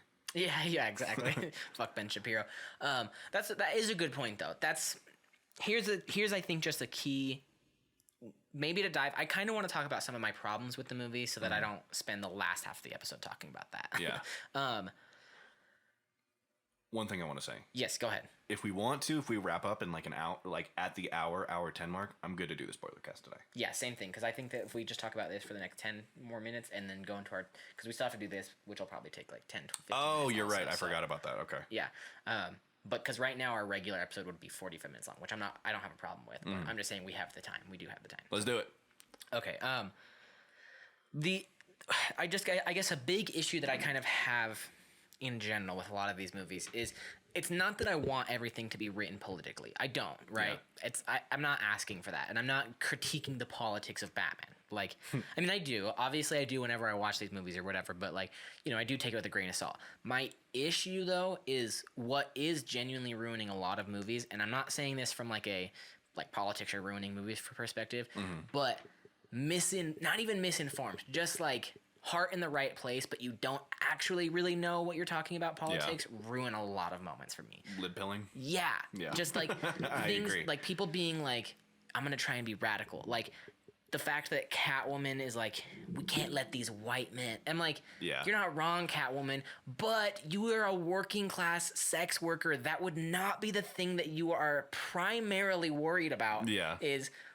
I mean, it is, but you wouldn't say it like that. I don't know. It's just they're written. You can tell it's written by a white guy trying to make up for the fact that he feels bad about being a white guy. Exactly. Yeah, like there's some white guilt in there for sure. Which I'm like, all right. Yep, exactly. I don't disagree with you, Catwoman, but it's especially prevalent just because nothing's really said after that. Like I'm not going to say exactly what she says because like what she's saying is like more story related, but like. Right. But just after that, I'm like, well, then say something about that other than just pointing it out, right? Because you're not saying anything. And then I think it's genuinely that. I just think it's like, you know, no shade to Matt Reeves, but I just don't know that Matt Reeves can really. I don't know that he's got the chops to really do that from like a feminist perspective well enough to be believable. Because when he does, I won't spoil it, but you know, there's a moment between Riddler and Batman towards the end where Riddler's kind of calling out some bullshit that I think is actually really well done. I love that part. And we'll get into it on the spoiler cast or whatever. But like, you know, the writing there is like, I love in a movie when you are torn on the villain somewhat. I mean, Riddler for most of this movie is like just he's a bad guy. Yeah. But like when he says certain things and you're like, I mean, he's not wrong there. Yeah. I don't necessarily agree with how he's going about fixing that. But yeah, like, he has a few very specific lines in that scene that you're talking about that I'm like, that's good. It's a great point. That's good writing right there. But it's also because they kind of explore it for a minute. So with Catwoman to just be like, you know, it's like just this throwaway thing. I don't know. And it doesn't, like I said, it doesn't ruin the movie for me at all. It's just almost like, because that literally adds nothing else, you're just kind of doing it in there to be like, oh, no, don't worry, guys. I'm one of the good white guys. Yeah, exactly. It's like, you should have just left it out. Yeah, no, I feel the same way. Because, like, it's not even a message. I'm like, oh, I can't believe they would put that in the movie. If anything, I'm like, oh, you put that in the movie? Yeah. Yeah, that's exactly how I feel about it. But yeah, no, I think that's all there really is to say about it. A little bit of white guilt in there. Yeah. And it's a little annoying. Yeah, and then the only other thing is, like, there's also the only other like big like kind of sore. One thing I will admit is I do think this movie does not need to be 3 hours, mostly because there are some parts that a lot of the direction is kind of not bad. It's not bad, but sometimes like a character's direction and how they're actually acting is just like, I don't like when I'm watching a movie and I'm like, oh, you're acting right now. Like, I know. Completely unsubmerged. Like, so for example, I don't know if this is spoilers or not. You can stop me if it's a spoiler. There's a scene where Catwoman returns home and she is Selena Kyle. She's a regular woman, Catwoman, right? And her apartment is trashed and her roommate is gone. Has been we presume she has been kidnapped. Catwoman's apartment is absolutely trashed. And she's like, she comes in freaking out, trying to find her roommate. And then Batman is in the living room waiting for her. She immediately comes back, has conceded that her roommate is gone. And it's like, ugh, and they took my phone. And then walks over to the fridge and then pours herself a glass of milk. And I was just like, this is so weird. Yeah. Like that line, that lineage of events. I get that you're trying to get her to a calm down state so that they can have this next conversation, which is important to the storyline or whatever. But just like, it is so obvious. It is just so, it just sticks out. It's so weird to me. Like, it's not a natural. Yeah. She's like, oh my God, my roommate, I'm fucking genuinely worried. Like my apartment, someone broke in everything. For all I know, she's fucking dead. I have no idea what's going on. And they took my phone. go, boy, I could go for a glass of 2% right now. I just was like, what the fuck is going on? And then even like some lines with Commissioner Gordon, when he's like, when they're trying to solve the riddles, some of those parts are a little goofy. Where he's just like, what does that mean? What does it mean? Rat with wings. I don't know. I was just like, I just was like, okay, this is weird. Yeah. But again, they were moments that I was like totally willing to look past this because I just love everything else that's going on. But that's why you have an 8. Yeah, no, that's fair. I think also too, I do like that. I've seen some takes where I'm like, I like that perspective. I just don't. I think that's a little too much. Where people are like, this is like 7. It's not like 7. It feels like 7. I see what they're saying. It just makes it so like the detective like mystery part of like Batman stories and stuff are taking a big jump to the front seat. I would say next to action, which I'm fine. I'm totally fine with, and I love totally that. Fine. I really enjoy it, but I was never like in 7. I'm like, this is weird. What does this mean? And oh, this could connect that way. And then by the end of it, I'm like, oh, that all makes sense. Watching this, I'm like, I'm not getting that vibe at all. Like, I think that's just a little too much to say. Like, I do really like the more detective focused aspect story moments of the movie, but like, it's not like 7. To be honest, I do wish the mystery was a bit stronger. I'm not sure what the mystery is. Yeah, I guess just like who's doing this and why. Which is like, well, you know who's doing it. Yeah. But and then even like the clues that they're solving, I was like, I don't really know what the fuck you're talking about. Yeah. Like, so, but I don't know. I do want to talk about the Riddler. We didn't even really mention him yet. How do you feel about him as a villain? Very strong. I think Paul Dano's performance carries it a lot for sure. And I think the only thing about it is like, this is also a very new version of the Riddler, and I'm not against it. I think it's cool, and I like this this new take on him. It's just he's a little jokery. Which I think I totally agree, but it's almost like one of those things where that's kind of the only issue I have with Batman forever is I just think that Heath Ledger has.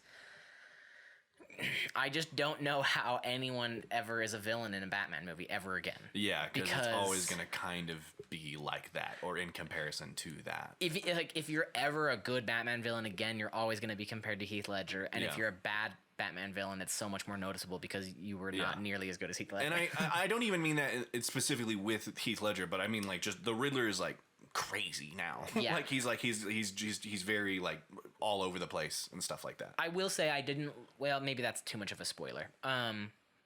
So without spoiling that, Paul Dano is good. So good. He's a great choice for the Riddler. He has a look that is like.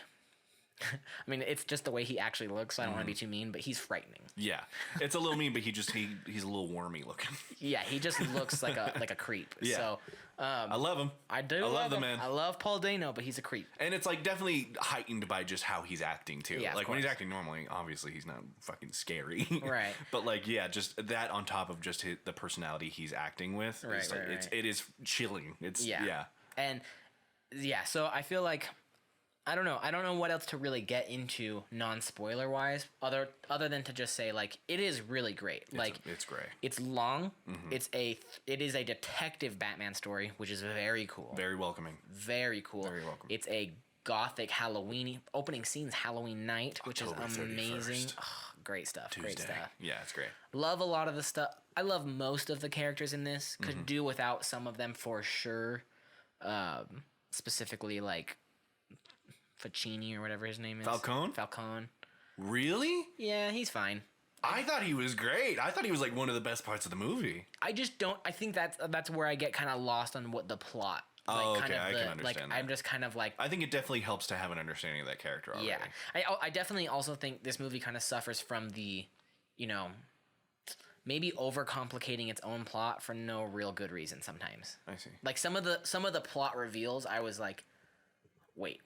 What? Oh, I want to talk about this so bad, but I cannot do it without spoilers. That's okay. We'll hold off on it. But overall, I really loved the movie. Yeah. Like I said, I don't want to come down on it too hard. I loved it. I genuinely did. Yeah, I loved it too. I would also say I think a point of praise for this movie is like the vibe you're getting from the trailers is this movie. Oh yeah, 100%, like what you see in the trailers. If you were excited by the trailers, you should go. You're gonna really like this movie. Yeah. I think. Yeah. And oh man, we didn't even mention it, but Colin Farrell is the Penguin.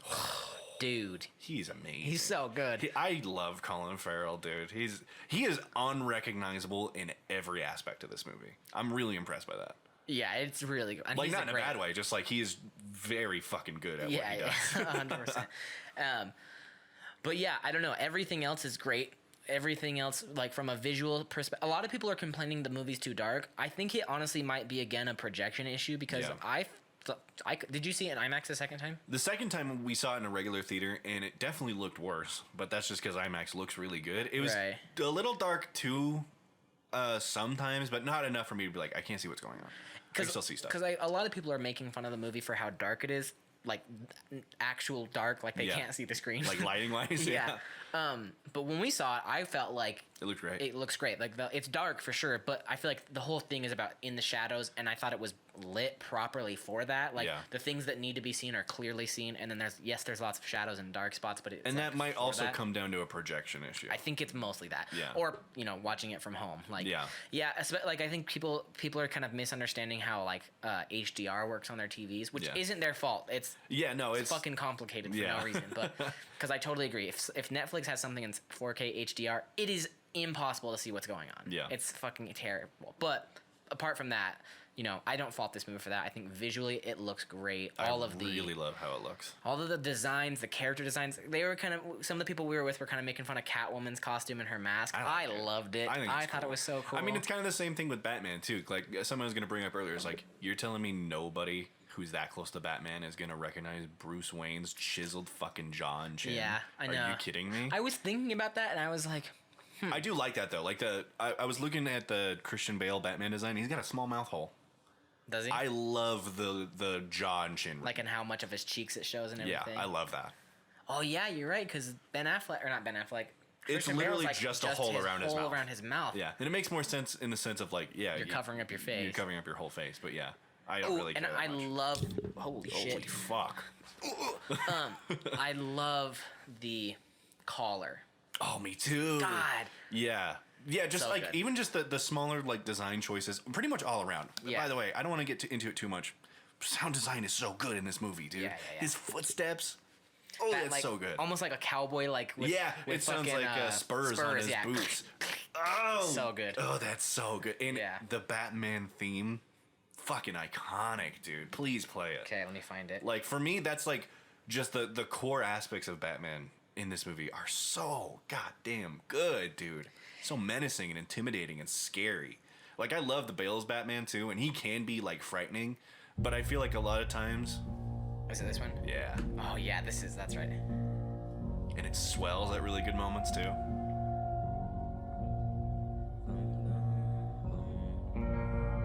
I'll fast forward. I feel like I'm jumping to weird spots. Yeah. I want to find this part where it's like doing that exact melody, but it's just really loud. It's coming. It's so simple.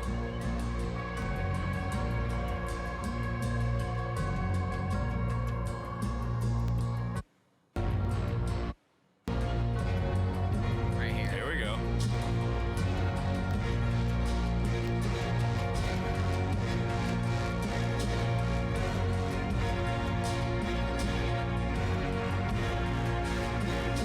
Makes me want to push my nos in the car. Yeah.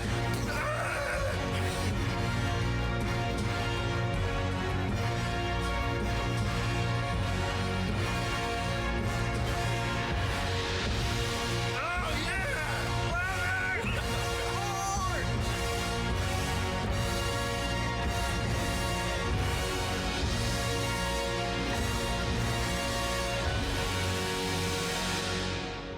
Okay, it's a 9 out of 10 now. That's fucking perfect, dude. I That always- music's amazing. I always forget. I always have to re-listen to the music Oh, yeah. after. Like when we first saw Suspiria, I remember being like, I didn't really care for the music. Oh yeah. But then the second time I And you listened, I'm like, listen oh, to it, this is you're like, incredible. great. Yeah, dude, the music all around in this movie is god, So it's good. so simple. It's just like such a simple Bun, beat, bun. but it's so perfect for this Right. character. Oh yeah, and that they use that music through that. So good. Yeah. Like they use it so well. And Oh, God, even just man. like the noises the Riddler makes, We're getting, and like, hyped up. and like the fucking duct tape, the Yeah, that's true. And like how like when he's talking, the mask is kind of giving him like a lisp. that Did you like notice little that? muffle. Oh Yeah. man, he's scary. It's Yeah. like the Bane thing kind of, but Yeah. you can actually hear him.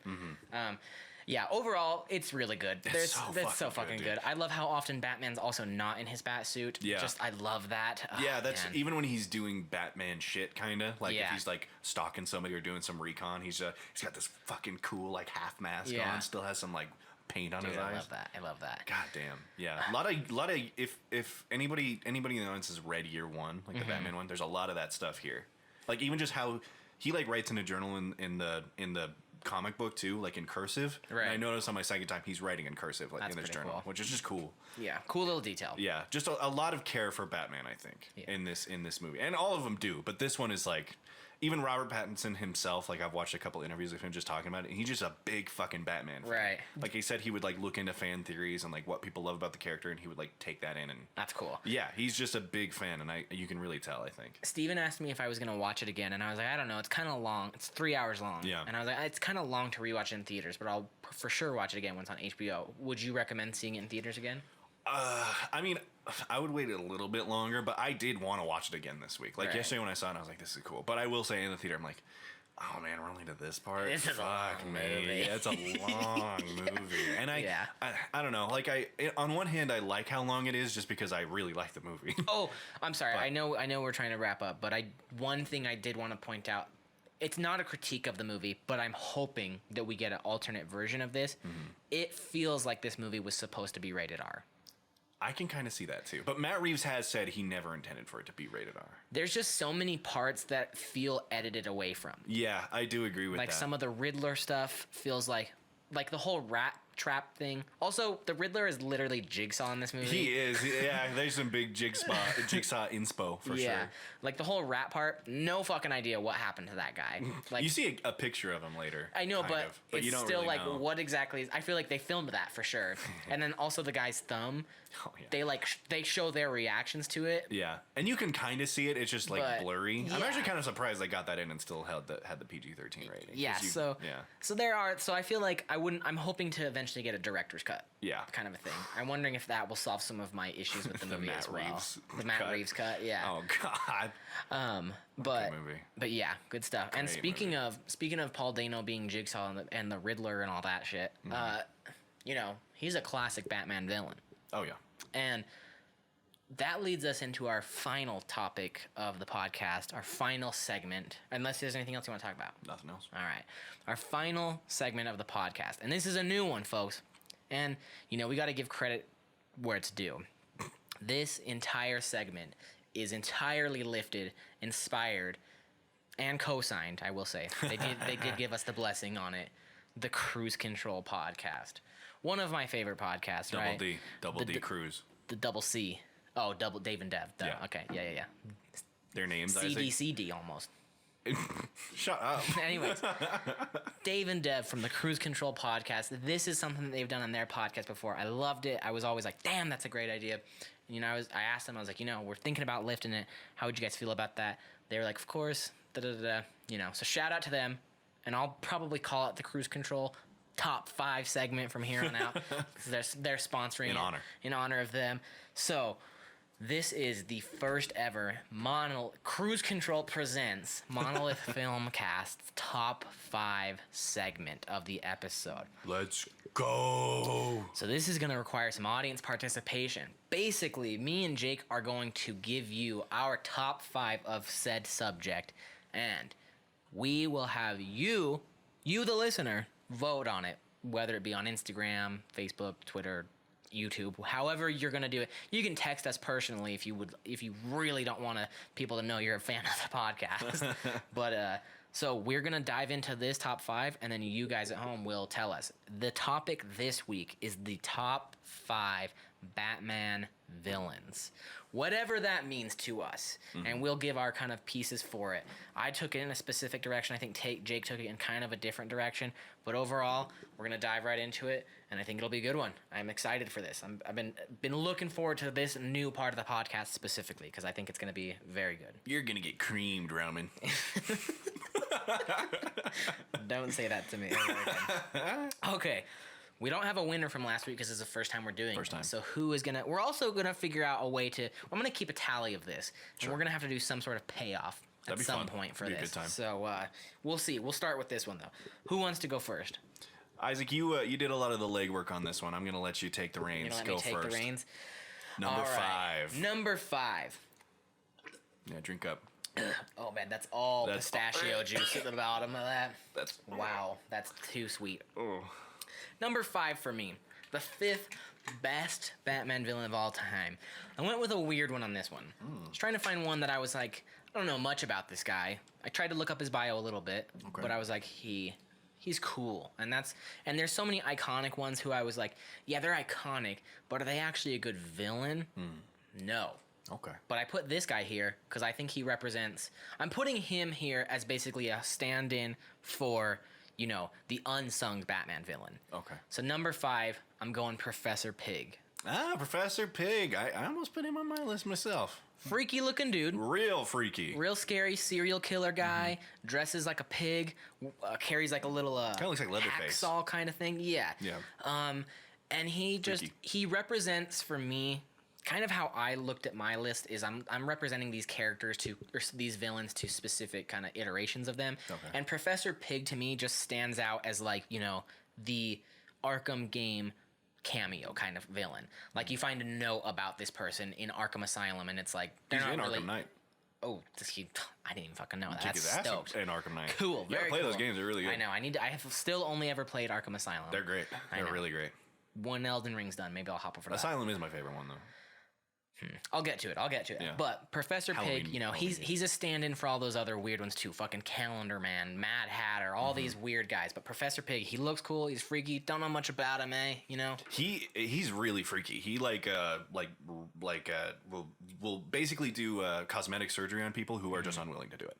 Because he's like trying to like sculpt them and make them perfect and shit like that. Because I think he has like a facial deformity. Very scary. I don't understand the character super well, so I might be totally wrong about that. That's what I got from Arkham Knight. That's very cool though. Yeah, he's freaky. He's scary. He's like a fucking serial killer. So number 5, Professor Pig. He's like a BioShock villain. Yeah. Yeah, that's pretty true. Good. I could see that. Well, I guess it's time for me to go. It is. My number 5 is.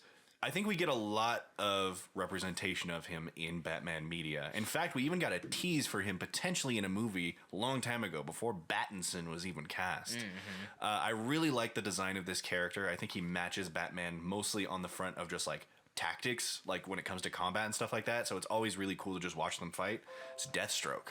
Ooh, okay. He's got a cool, just badass metal suit and like a mask with only one eye open, and he's just black and orange. He has like a fucking whatever that, like a headband. Yeah, headband on, and he always uses a katana, and they're just always fighting. And Batman, it's really cool to watch them fight because Deathstroke's like, I'm gonna fucking kill you, and then they'll just fight each other. And Batman's like, I'm not gonna kill you. I'm just gonna knock your ass out, and you're gonna be real embarrassed. Right. But they just match each other really well, and I think they have such cool fight scenes. So I really like Deathstroke. Cool, Deathstroke. He's in the Justice League movies, right? Isn't he Joe Manganiello or whatever? Yeah, he was going to. That's what I was going to talk about because there was a teaser. Remember when the Batman movie that was going to come out was going to have Ben Affleck in it? Right. They showed like a screen test of Deathstroke walking out in his armor. And That's it looked really cool. I love his design. I just think it's cool to watch him and Batman fight. But fair enough. Yeah. Number 5 then. That's number 5. Number 4 for me is none other than the Riddler. Oh, okay. Here's the thing. I put Riddler here specifically with Paul Dano in mind. Right, naturally. I think he broke through very much so as just the Riddler himself is a kind of a confused character in Batman villainy things or whatever, you know what I mean? The lore of what he does specifically is he's just way more of like, he's definitely like a weird villain. It's hard to explain. The way I feel about it is it's kind of like the Polka Dot Man in Suicide Squad, where it's like somebody you initially don't really take seriously until you get more of his vibe. And it's like the guy who's obsessed with riddles kind of thing, which is really weird. And then like Jim Carrey's version of the Riddler is just this like, erratic, crazy man. Yeah. But the Paul Dano version of the Riddler and just kind of what he represents and how it kind of blends those two things kind of opened up a new pathway to me for how I viewed him as a villain to Batman, and he is very scary to me. So I don't have much to say about him, but yeah, I put the Riddler there. Here's what's hard. There's so many of these villains that they're just iconics. I don't know how you don't eye roll about where they're at in the list. Yeah, but, exactly. No, I had an equally tough time, honestly. And there's one I'm now realizing I rejected, but oh well. All right. Oopsie. So that's my number 4, the Riddler. The Riddler. Number 4 for me is a guy who has only had bad representation in film media. But I love this character in the animated series. I love him in the game. It's Mr. Freeze. Ooh. Mr. Freeze is so cool. I feel like he's iconic. Like, I love the backdrops of Batman being in like some fucking just frozen cave. And he's just such Ice a contrast to it. Like, just because his suit is all black and it just looks cool. And I also just think Mr. Freeze is like one of his more complicated villains. Like, his whole thing is just like, he's just so sad about like his wife. Yeah, he's just so upset about that, and he's also just super smart too. So kind of like how Deathstroke matches Bruce's like combat ability, I feel like Mr. Freeze matches him intellectually. Right. And I really like that. He also has one of the best boss fights in all the games. So hilarious name. Hilarious name. Name. I'm Mr. Freeze. Not even Iceman. Ice to meet you. Does he say that? The Arnold Schwarzenegger version of him says that. Nice, that's pretty sweet. Fucking stupid. Who would cast that? Anyways, yeah, I really like Mr. Freeze. Okay, cool. All right, so that's your number 4. Okay. Number 3 for me. Number 3 for me is Bane. Oh, okay. Bane is... Here's the thing about Bane. He is... One, I think we get a little Bane tease in the new Batman. That's my theory. Potentially. I think so. Tom Hardy as Bane is great. It just... Bane is... Okay, here's my thing. I'm putting Bane where he is because he's like a brute kind of villain. And I feel like in a lot of media, I don't know if he's really... It's hard to kind of explain how he stacks up against Batman, but that's why I kind of bring him in through the Tom Hardy section of things, is that, like, you know... Because I think he's in the games. Yeah, he is. And he's in some of the comics, and I mean, obviously he's in in the all of comics. them. Yeah, so like in those, he's very, and he's even in the old movies, but he's like just like ridiculous, and that's like, and he's just like this big brooding kind of guy. But the element of that kind of just like tanky kind of Batman, he's like, I would consider genuinely one of Batman's like big villains. Yeah, like just like physically large. The space he takes up is big. Yeah. And I do like that just depending on kind of the medium, he is just like impossibly big too. Like I just love that. That's kind of freaky. But the kind of twist of the Christopher Nolan movie making him like a terrorist is so fucking scary. Yeah. And the fact that he breaks Batman's back and he's a terrorist is just like... Sorry, I spit everywhere. That is so scary. Yeah, that's really scary. And so... Especially his whole idea in The Dark Knight Rises is he doesn't even want to kill Bruce. He just wants to torture him. So he breaks his back and throws him in a big hole. Yeah, and he's like... And just leaves him there. That's evil, dude. And he is just like... For that reason, that's why he's on cool my list. Too. Yeah, he looks cool. The character design. I know a lot of people make fun of the Dark Knight Rises and like a lot of the like, oh, you were born in the dark. I was raised in whatever. Or vice versa. He was born in the dark. Adopted by the dark. Yeah, that's right. I was born in it. Exactly. Raised by it. But then I think about the airplane scene. Great. And he's climbing up those fucking... Yeah, that's pretty cool. Like, just a villain who is... You know, I mean, you've got... A lot of Batman's villains are, like, scrawny. Which is scary in its own way. Yeah. But, like, a just hulking kind of, like... Can punch a hole in the wall and just, like... just... That's also very scary. Yeah. So number 3 is Bane, baby. Bane, baby. The bane of his existence. I might switch up my list here a little bit. Because now I'm looking at it. No, I'm not changing 5 or 4. I'm just, I have 3, 2, and 1 written down. I'm not getting nervous. I'm thinking about some other guys here. I'm not getting nervous. We're thinking about other men while we're on our podcast. Number 3. The Joker. Wow. Yep.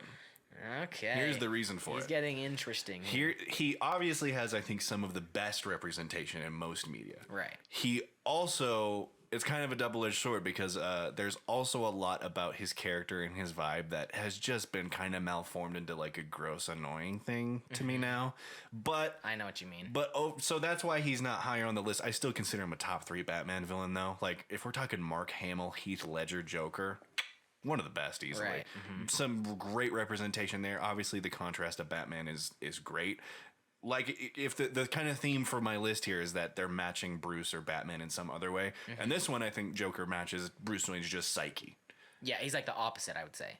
Well, the opposite. Well, in the sense of just like he went two different directions with it. Like two people who are just so fucking like badly hurt, right? And they're just expressing that in different ways. Yeah. I really like that. I think that's explored a lot in a lot of really cool ways. But yeah, honestly, the biggest thing for me is obviously Heath Ledger is such a big inspiration to that. But Mark Hamill's Joker is so fucking good, dude. He's great. That voice and just like I feel like also with Joker too. I think you can really go in a lot of different directions. You can either tell a really good Batman story with it, or you can make a fucking horror story with him. Right. And I really like that about him. Well, we didn't mention it, but the new Batman is kind of a horror movie in a lot of ways. Yeah, there's definitely a lot of horror elements to it. Which I also loved. Yeah. But, yeah. Okay, that's your number 3? That's my number 3.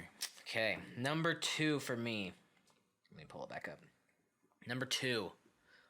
None other than Scarecrow. Okay. Scarecrow. Okay, Cillian Murphy, right? Cillian Murphy, the Scarecrow.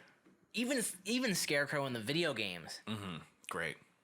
He is the horror villain in my mind. Yep. In my basically the way I look at it, he is. I think he's one of the underappreciated villains. I don't know that he really has any physical skill. Like he's just, but his ability and kind of what he represents, and just like the fact that he's like Nightmare Man, basically, that is terrifying. Yeah, it's very scary. And I think that a lot of how that's explored in media too is really creative. Oh yeah, I really like that. And like Cillian Murphy as the Scarecrow in Batman Begins is absolutely the best part. Yeah, in my mind at least. You know, all of the horror visions of nightmares that Batman experiences because of like the Scarecrow poison or whatever, so scary.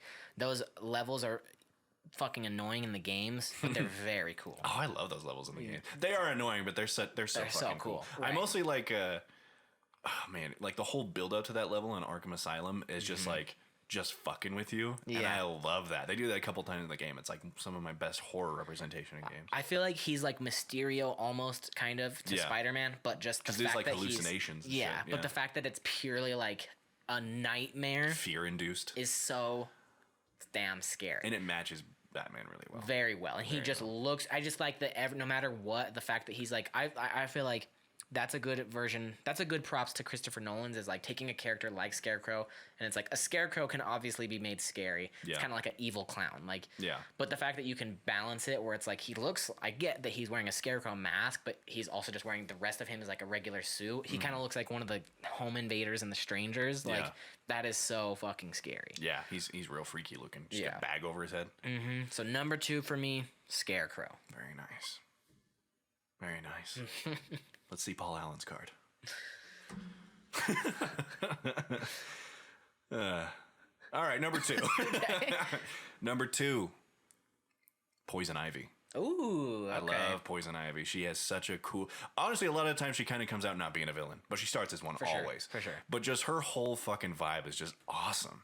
Red hair, fucking green skin. She controls plants and shit like that. That's freaky. Very cool. Yeah. Very don't go in the basement goosebumps. Yeah, exactly. And I think she can use that to a lot of horror elements too. Like, I love her design. I love her character. She just loves plants, dude. Leave her alone, Batman. She's cool in the comic or in the game. Yeah, she's really cool in the game. She has a lot of really good representation too, just not really in movies. Right. Yeah, Uma Thurman was her in the old movies, right? Yeah, and I never saw that one, so I'm sure she was. Oh, that was Batman and Forever? I think so. Yeah.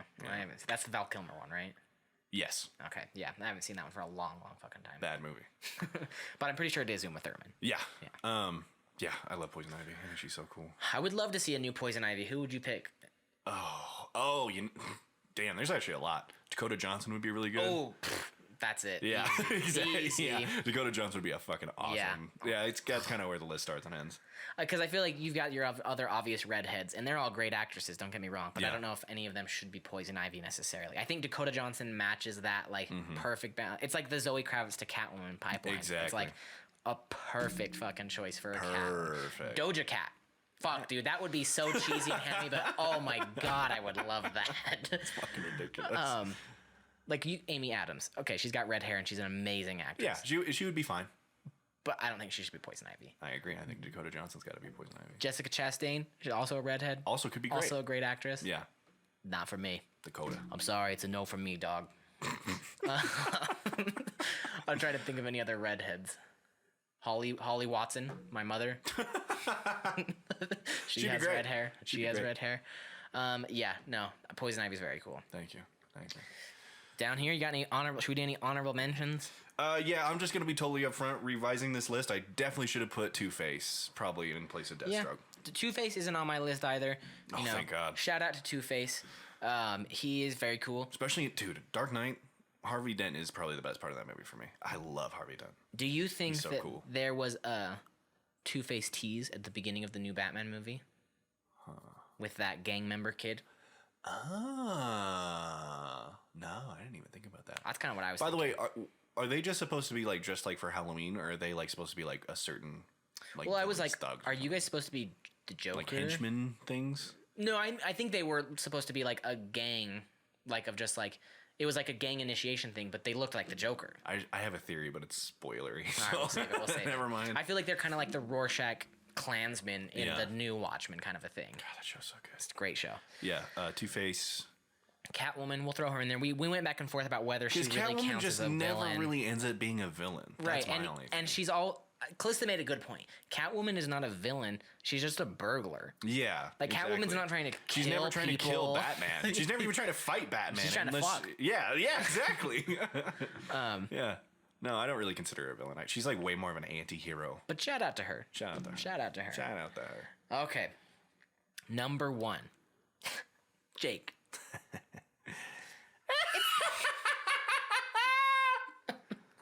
Wow, thank you so much. It's the Joker, baby. It's gotta Joker, be. baby. It's gotta be the Joker. And obviously that might be too easy to put the Joker. Gotta be up there. So the listeners might fall for your trick of you putting him as number 3, right? They My think, reverse psychology. right, exactly. They're like, you can't put Joker's number 1. That's insane. Yes, I can. He's the best. No, that's cool. I never knew you were an incel. He's That's the really best. cool. He's the best villain. Here's the thing. There is a reason. You know he's the best because every Joker tease is always like, oh fuck, who is shit. going to be the movie? The Batman ends, right? There's a tease for the next Two-Face. I'm more curious who's playing Two-Face. Yeah. Oh, cool. Two-Face is going to be the next villain. That's interesting. Oh, that guy's playing Two-Face? That'll be kind of interesting. You throw a Joker teaser in there, though? Oh, my God. I'm finally excited to update my Joker's ranked list. You know what I mean? The Batman Begins card at the very end, the Joker card, that's iconic. Dude, that's iconic. And obviously, just like we talked about it briefly, but like genuinely, just Heath Ledger is, I think, by far, and I don't know that he'll ever be beat, representation of a superhero, a super comic villain, or a super Comic villain. supervillain. Yes, Yeah. comic book super villain. Yes. So Arch nemesis, if you will. exactly, and in terms of movies, Heath Ledger, he steals it. In terms of comics, the Killing Joke, that's evil. It's a good one. That's fucking evil shit he's that scary. he does to him. Real scary guy. And yeah, he's just all around like from every iteration of him, even the shitty Jared Leto one, right? Like he's just very the Joker. It's the Joker, baby. He's the got to Joker, be baby. number 1. So let's see who beats the Joker for you. Yeah, no, that's Outside of Mr. Freeze, you put him above the Joker. no, that's really cool that the algorithm ran your list for you. Yeah, that's it awesome. sure did. No, that's It sure sick. did. It sure did. Number 1 for me. Scarecrow. Ooh, I love Scarecrow. You dude. loved him, I dude. think that's another thing about it is Scarecrow has some good representation, but it's a little under the surface. underexplored and for he's sure. due. He is due for an iconic outing, Yep. potentially into the Batman sequel or wherever else. But even if not, he is the perfect antithesis to Batman, I think. Mm-hmm. I love the idea of like, it's great too because if Scarecrow's using any kind of toxin on him or nightmare fucking hallucination juice on him, it's really cool because we get to see Batman fucking seeing Bruce Wayne stuff, his parents, his trauma. Like that's such a great idea to explore without exposing his identity to the villain either. right. I think It's that's just so within cool. his own head. Yeah, exactly. Right. And I think that sets up a lot of really cool things. And I think also if we really want to get into it, the best representation out of all these villains is the Arkham Asylum game. Yeah. With the Scarecrow areas, dude, they're so cool. There's a part where you're walking through the morgue and you unzip it and it's Bruce Wayne's parents. Oh, So he's getting yeah. hallucination juice pumped through the fucking vents. vents. That's right. There's also a Oh part my in God, the middle. I forgot about that. There's a part in the middle of the game where Yeah, you yeah, think yeah. your game crashed. It gets like blue screen, and it replays the intro, but instead of Batman being where he is in the intro, it's Joker, and he's driving you to Arkham Asylum, and then you get a fail screen that says use the middle stick to dodge whatever. It's so cool. That is so cool. And that stuff being explored in video games is already really cool, and Cillian Murphy is obviously a great Scarecrow, but it's honestly it's my biggest fault with Batman Begins that Ra's al Ghul ends up being the villain of that movie. Exactly. He deserves his spotlight, and I think he would fit so well into this Reeves verse. I'm really excited because I know he's coming because he's the best Batman villain. He's the best. He's your number one. But one day we're gonna get an even more glowing representation of him in film. But for now, he's the best. He's the best. He's the best, man. He did it. That was it. That was the top five. That was the first top five. That was good. Who won? Who lost? Oh God! Nope. What? We rehearsed that. I guess if I did an Anthony Fantano steal, you can do an epic rap battles of history steal. I don't know what that is. You don't know what that is. I've never heard of that in my whole fucking life. That is it for us, though, folks. Please vote. Vote for whoever you think won. Please vote. Okay. I was trying to do the please do not lie, but like as a vote thing, but it. Yeah, I just thought you too were, short of its words. I thought you were just doing a Pokemon go to the polls thing. No. Anyways, before we get completely derailed, go and vote for who you think won. We'll reveal it next week. We'll talk about that'll be the top of the episode, and that person will top of the hour. We'll figure out what we're gonna do exactly there. Yart. But to wrap up, once again, folks, thank you for listening. You made it to the end of the episode. You did it. Congrats. Mm-hmm. We've got this Patreon we're gonna be launching.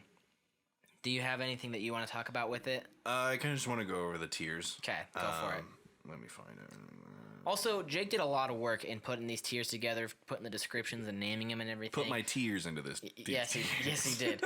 And it may go over some people's heads, but I for one was a big old fan. Well, I appreciate that a lot. Yeah, because we're a Monolith film cast. We're 2001: A Space Odyssey inspired, and that's so always are going our to be tiers. the core.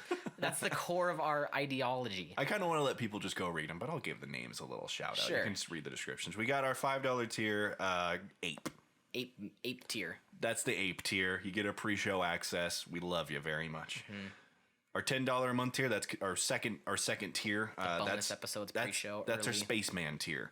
Oh, You're getting most of the content we're going to be dropping is going to be on here. Mm-hmm. So you get the pre-show and the monthly bonus episodes, which we're doing about 2 a month. Mm-hmm. Space Baby is the final $15 tier. Everything before then, but this is way more of like a thing of like if you really want to shell out a little bit more for us as a token of appreciation. That's what that tier is there for. We'll grovel to you forever. Yeah, as well as a little patron shout out. Oh yeah.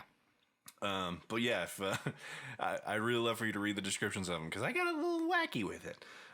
But either way, of course, we're always going to be here for you. We're always here. Yeah, we're a shoulder to cry on. Once a week at least. Once a week at least. Don't text us, but you can listen to us. You can text us if you. We got things to have say. I don't want to hear whatever stupid shit you want to tell me, but you can listen to what I gotta say. Yeah, if you've got the number, go ahead. I'm not giving my phone number out on the podcast, but shout out to the new people listening too. 847-3980. 801-911. Don't dial that. But thank you so much for listening. Once again, I'm Isaac. You can follow me on Letterboxd at Isaac Ramen. Jake, where can people find you? Hey everyone, you can find me on Twitter at @moonscented. You can also find me on Letterboxd at @moonscented, I think. Or maybe it's so. I always fucking It might be Vavoot. The underscores, the underscores, Yeah. I'll tell you what I'll underscore. Our patron, which you can find at Monolith Podcast on Patreon. Boom. It'll also be in the description for the episode going forward. Easier way to find it. You can find the Letterboxd HQ page for us as well. It's just Monolith Pod on Letterboxd. That's where you can find us as the Monolith Filmcast on Twitter, Instagram, Facebook at Monolith Pod. Come take a look at our box. Yikes. The music is by Cassette Drift. Thank you, Cassette Drift, for sticking around for 4 seasons. My girl don't want to get me a PlayStation. I'll just go play my Xbox. What does that mean? My Xbox. Please stop. please, folks, please. Oh my God. Shout out to Cassette Drift. Thank you so much. Who else am I forgetting? Anyone else we need to shout out? God. God, thank you so much to, you know, Jesus himself. Thanks, sir. Good job. I guess. If you're there, I thank you. You know, I hope so. I hope Big so. statement. Yeah, I don't know. I'm a good enough person, I think. I'm hoping to get there on my merits of my own. Good personality. Oh, God. Oh, Jesus, you're making me go down the whole path. Yeah. Thank you so much for listening this week. I don't remember what we're talking about next week, but Tune in to find out. tune in to find out what we're talking about next week. And if you liked this one, stick around. There's going to be a bonus episode where we do our Batman spoiler review for another 30, 40-ish minutes. So if you want to check that out, that one will be free. Past that, you're going to have to cough up some, you're going to have to pay the piper to listen to that stuff. So thank you. Welcome to season 4. We'll be back next week. See you then.